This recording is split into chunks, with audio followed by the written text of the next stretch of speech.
In our previous note, we just saw that we have several useful applications for adding vectors, and that could be, for example, finding a total displacement when you have multiple displacements that are smaller, and also finding a total force if you have multiple forces all acting on one object. Vector addition is also really important when we're talking about something called relative velocities, and that's what this note is really going to focus on. So, for example, when airplanes are needing to accommodate for a crosswind, or when boats are crossing a river, but the river has some motion to it as well, you're talking about motion of an object, but also motion of something like wind or water that thing is moving through. And so we can talk about these sorts of questions as having three layers. And two of those layers are moving relative to the land below. So if it's a plane, then we're talking about the plane moving and the crosswind moving. And those are two layers of movement. And that's what makes it a relative velocity question, as we'll see. So if we're trying to find an overall velocity, we'll end up needing to use some vector addition to do that. But let's see some examples of what I'm talking about. So if a girl is walking towards the front of a bus at 1.1 meters per second east, and the bus is also moving at 8.5 meters per second, also to the east, we can look at her velocity in two different ways. The first is to say, what is her velocity relative to the bus itself? And when we say relative to something, what we're really saying is, imagine that the thing that it's relative to is completely stationary or not moving at all. So when we say relative to the bus, we mean what would her velocity be if the bus wasn't moving at all, if we forget about the 8.5 meters per second east for a second? Well, as we can see, she's moving at 1.1 meters per second east on her own. And so if we just maybe draw a big box here, this big box that I'm going to draw is just representing a top-down or bird's eye view of the bus. So this is looking down into the bus, and I don't really need to draw a picture of the girl. I'm just going to draw a little circle to represent where the girl is, and a small vector, using my tool here just to make it nice and neat, small vector that's just about 1.1 meters per second and moving in the eastern direction. And if we want to make this more clear to someone who's looking at this diagram after, as always, we should also put a little direction axis so we can indicate that our directions that we're using on our page are the typical ones that you would see on a map. And we'll also say, if we ever do any math, that north will be the positive direction and east will be a positive direction as well. And so again, we've got our girl who's moving on the bus at 1.1 meters per second east. And if we're just saying relative to the bus, how fast is she moving, then it's just 1.1 meters per second east. So we can write that down as a statement, and we'll just use a little bit of notation when we do it. And this one will be kind of redundant, but you'll see how this notation can be helpful in our more complicated examples. So we'll use a big V with a hat over it. Remember, that's our velocity. But then we'll use subscripts to get a little more specific here. This isn't any velocity. It's specifically the velocity of the girl relative to the bus. So I'm going to actually write that out in subscripts.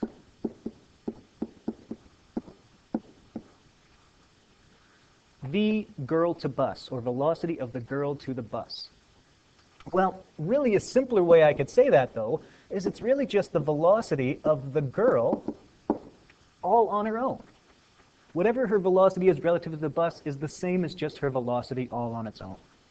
And that's why I can make a simple statement and say that that must be the 1.1 meters per second east. So again, the logic behind that hopefully is fairly straightforward, but now you're just seeing a new notation to help us organize it a little bit neater.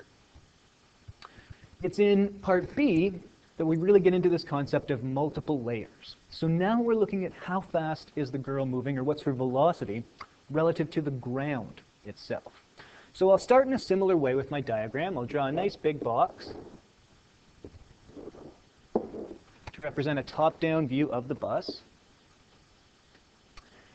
And now the actual bus is going to be moving as well.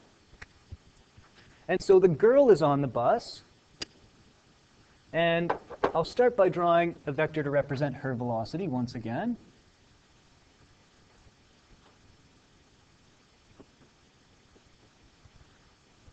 So that's her velocity. That's the 1.1 meters per second. But the bus is also moving as well. And it's also moving in the eastern direction. So that same direction I defined as east, which is to the right, we also have a vector that is moving in that same direction as well.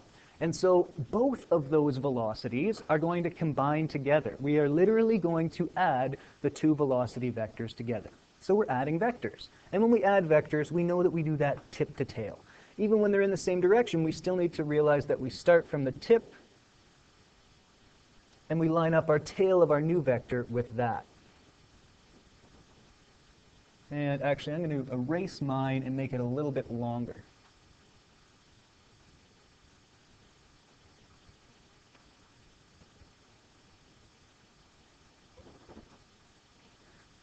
Just so, again, it doesn't have to be perfectly to scale, but I should make sure it's quite a bit longer than the other, because this one is representing 8.5 meters per second, but I know it's east because it's pointing in the eastern direction.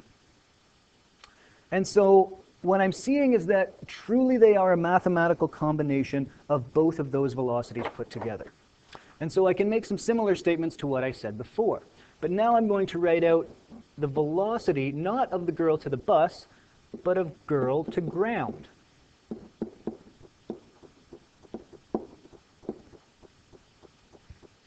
The velocity of the girl to ground, then, is what's going to be a combination of two velocities. And so before I actually jump into any numbers, let's talk about what those two velocities are. Well, the one is what I already had before, the velocity of the girl all by herself. I'm going to then add that with the velocity of the bus, if it was moving all by itself, with no girl on it. When I add those two velocities together, I'll get the total velocity of the girl relative to the ground. And in this case, it's not just vector addition, it's really just mathematical addition beyond that, because they're both pointed in the same direction. So I can just take my 1.1 meters per second, add that with my 8.5 meters per second, and I've left them both as positive numbers because they're both already pointed in the direction that I said was positive. So I don't even need to state any directions just yet. When I get a final answer, though, in other words, 9.6 meters per second, it's helpful just to go back and include a reminder of what direction that's really going in. So she is actually, relative to the ground, moving at 9.6 meters per second east. So again, what does this mean? Well, it means if you were standing at the side of the road, watching this girl on the bus as the bus goes by, it would look to you like the girl is actually moving at 9.6 meters per second. And that's because the bus is going past you at 8.5 meters per second, and she's on that bus, moving with the bus, but also moving as well in that same direction. So it's a combination of both. So to you on the ground, it would appear that she's moving at 9.6. To anyone else on the bus, for that matter, though, it's going to look like she's only moving at 1.1. That's the difference between her velocity relative to the bus and the velocity relative to the ground.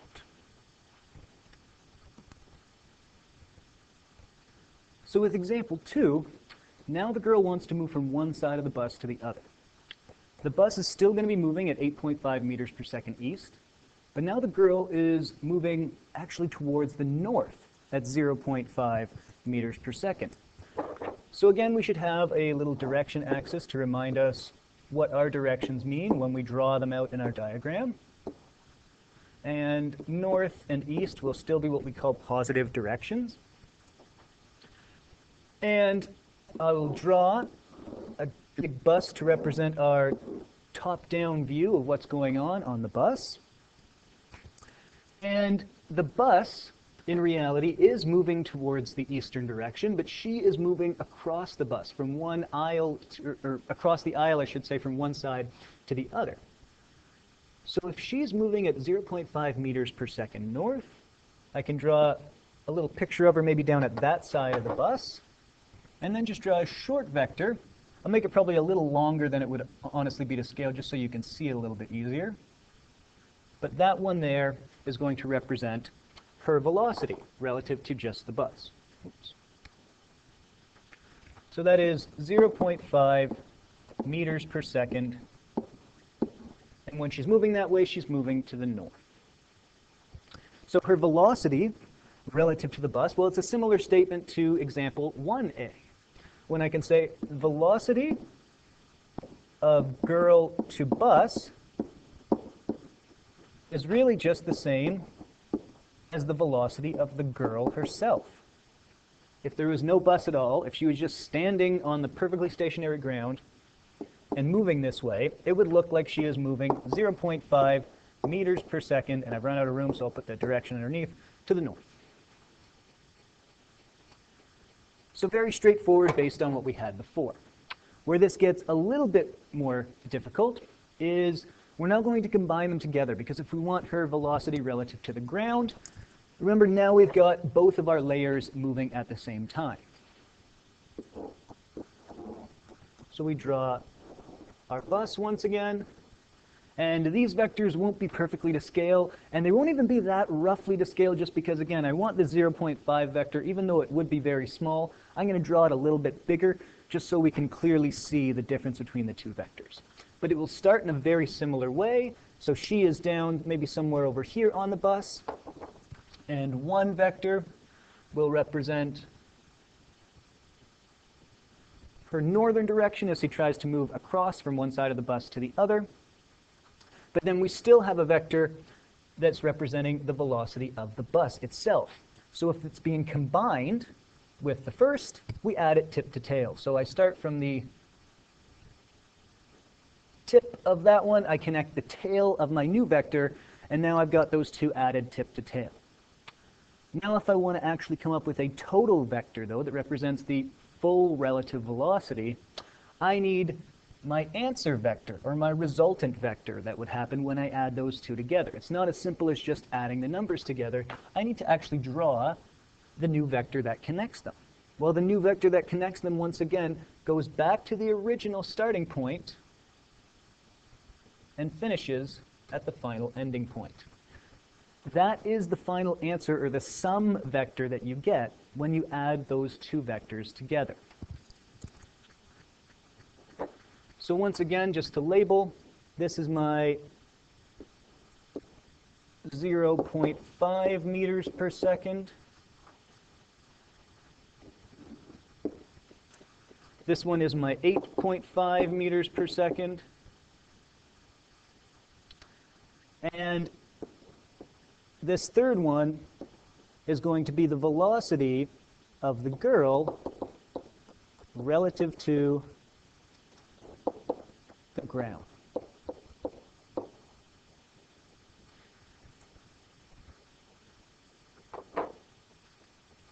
So all I've really got here is another vector situation.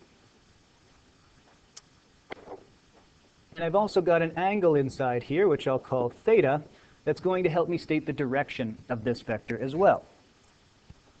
So if I want to find just the speed, remember, speed just means the magnitude of the velocity. How fast is the thing moving before I actually talk about what direction it's moving in? Well, we jump right into the fact that we know c squared equals a squared plus b squared. This is stuff that we did in our previous note. In our case, the v that we're looking for, and I won't write the entire girl relative to ground part, I'll just say the velocity that we're looking for is going to be, well, 0.5 squared added with 8.5 squared. And then I'll need to square root that entire thing.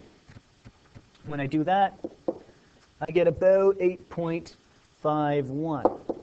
Now normally I would round that off to just 2 significant digits, but I'm going to leave that extra one in this case, because if I round it off to 2 significant digits, then it looks like there's really no difference at all. And so I want to just show that there is a slight difference there, and that's what that 0.51 part would represent.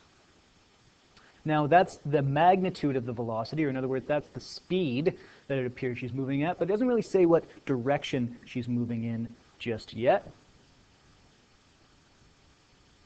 So as I create a little bit of extra room for myself at the bottom here, we can just look at finding the angle. Because remember, if I'm going to state the final direction, I'm going to need to find the angle.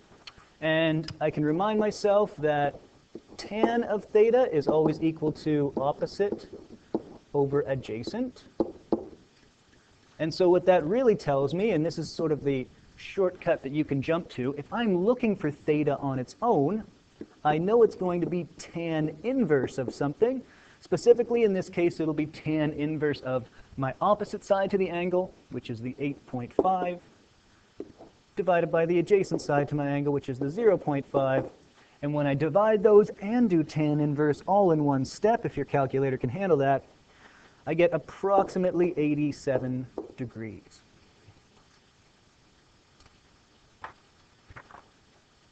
So I've run out of room over here, so what I will do is just move example 3 down for a moment. So I just have a little bit of room to write a therefore statement. So therefore, velocity of girl to ground in total is taking the speed part, the 8.51 meters per second, and now I use my angle to state a final direction. Well, that angle represents what would happen if I looked straight north first and then turned that many degrees towards the east. So I write north, and then I ask someone to turn themselves 87 degrees towards the east, and they will find my direction of her velocity that I've calculated.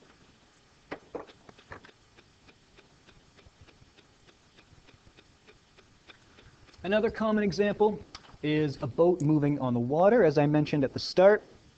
And so in this case, we've got a boat that's trying to travel north across a river, but the river is moving 3.0 meters per second towards the east. So before I even draw anything out, I'm going to say, as always, north is towards the top, east is towards the right, and label my south and west as well.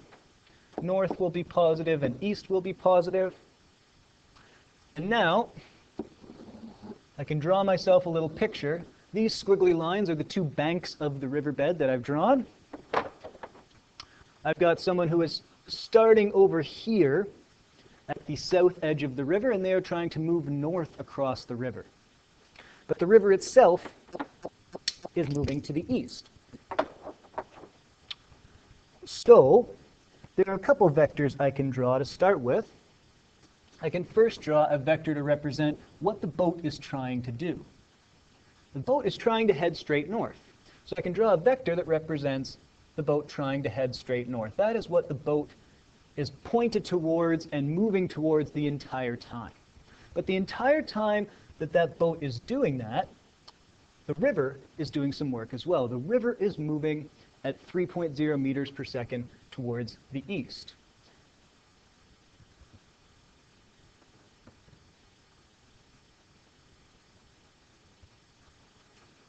So that is my vector that can represent the 3.0 meters per second towards the east. That is what the river is doing in this case. What the boat is actually going to do, and you could probably picture this in your head, is not really go in either of those directions. It's going to do both at the same time.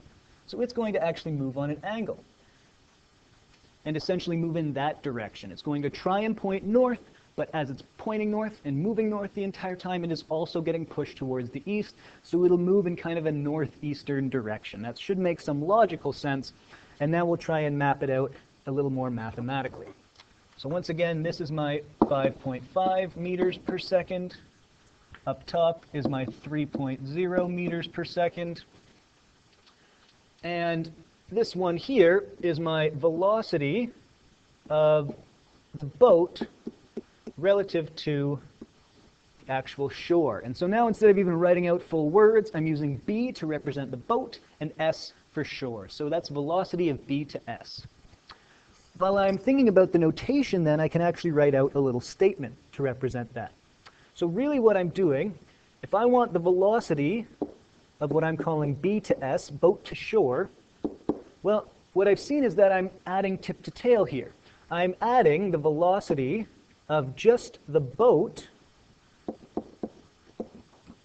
to the water, the velocity that the boat would have if it was just moving on the water and the water was not moving at all, But I need to add that with the velocity of the water to the shore, W to S. And when I add those tip to tail, I come up with a diagram that we've already mapped out above. And so once again, I end up with a situation where I've got a right angle triangle. I've got an angle inside of it that I can try and calculate. And if I can find the third side length of that triangle and find that angle, I'll have a magnitude for velocity, and I can state a direction for my velocity as well. Everything that I need. So it becomes very similar to our last question as we work through it. So speed can be found by using our handy Pythagorean formula. In other words, the v that I really want is going to be 5.5 squared added with 3.0 squared, and then square rooting that entire thing. When I do that, and I round it off, I get approximately 6.3 meters per second. To find the angle, which once again I'll do just below, well, if tan theta is opposite over adjacent, that is once again the one that I want to use because those are the two sides that I'm being given. So I can jump straight ahead and say that theta is going to be the tan inverse of, in this case, make sure I get these in the right order. The 3 needs to go on top because that's the opposite, and the 5.5 goes on the bottom because that's the adjacent. When I put that all into my calculator and round it off, we get about 29 degrees. I want to write a therefore statement to finish this off, so I'll just move example 4 down just a little bit. So I can say something like, therefore, the velocity of the boat to the shore, and remember this answer needs to have 2 parts to it. It needs to have the magnitude, that's the 6.3 meters per second, and now I need to state my direction. So again, it looks like I start by pointing straight north and turn a certain number of degrees towards the east, actually very similar to our previous example once again. So my instructions say N 29 degrees E, north, then turn 29 degrees towards the east. That is what my final answer says. That is my final velocity.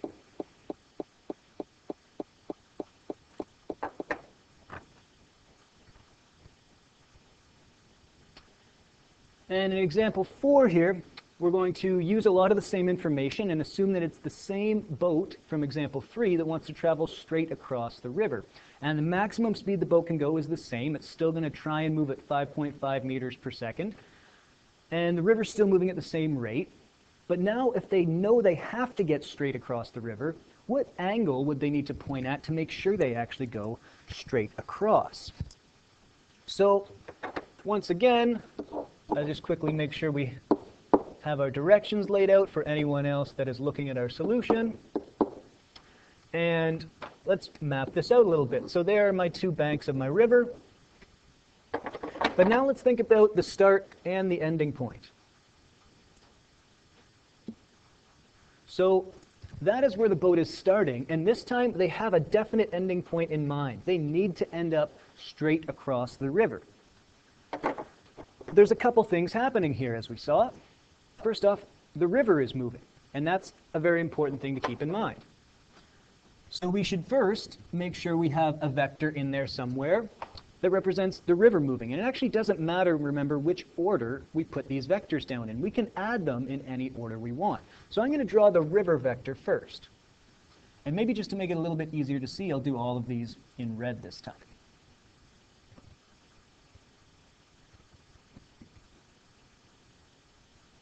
So that is the vector that's representing what the river is trying to do. It is pushing your velocity down in the eastern direction.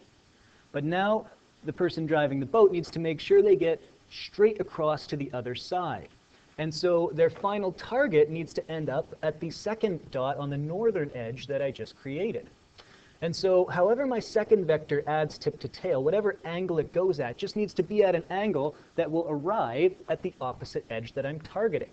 So I'm going to draw a vector tip to tail added with that is going to end exactly at the place that I know it wants to. And so that new vector that I just drew is the new angle, or the angled velocity that the person driving the boat is going to have. And then from there, this third vector is what you would actually see the boat doing, which is what the person was trying to do. They want to, in reality, move straight across to the exact opposite side of the shore. But in order to do that, they need to move in the direction that that red diagonal vector is moving in. And the question is, what angle with respect to the river is that actually moving? So what we've got here is still some information that we can fill in. We still know that this side of our triangle represents 3.0 meters per second. And we still know that this red vector, the other red vector that I drew, has a magnitude of 5.5 meters per second, because that's how fast the boat can go in the first place. We don't actually know how fast the boat is really moving. So we don't really know just yet the length of that dotted line vector. We could find it pretty easily using Pythagorean theorem, but we don't have to find it at all.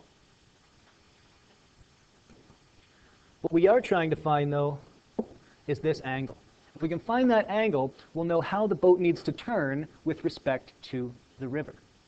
But now, I'm not given an opposite and adjacent side necessarily. I'm given a hypotenuse and an adjacent side. And so I can still find the angle in a very similar way, but I need to be careful not to always rely on tangent.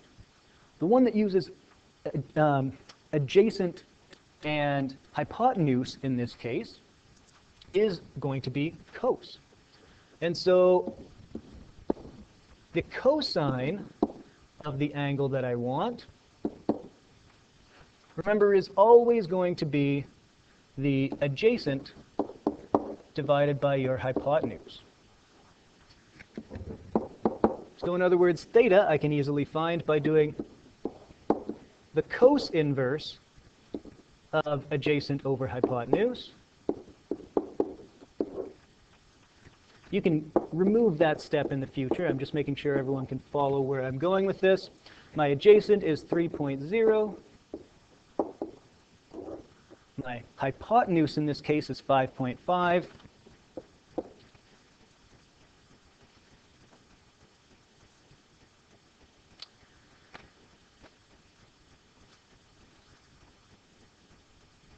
And when you do that and round it off, you should get approximately 57 degrees.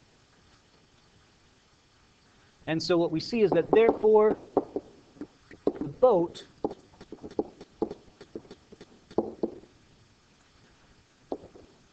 must point, well, we can say west 57 degrees north.